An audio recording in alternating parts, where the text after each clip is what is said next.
Muling sinabi ni dating Pangulong Rodrigo Duterte na hindi niya kinikilala ang kapangyarihan ng International Criminal Court sa Pilipinas. Kaugnay ito ng ginagawang investigasyon ng ICC sa umunoy extrajudicial killings sa pagpapatupad ng war on drugs ng nakaraang administrasyon.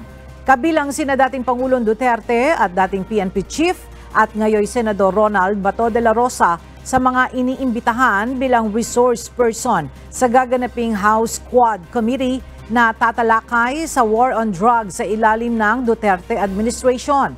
Ayon kay House Committee on Dangerous Drugs Chairman Representative Robert Ace Barbers, may karapatan namang tumanggi ang dating Pangulo at ang Senador sa pagdalo sa nasabing pagpupulong.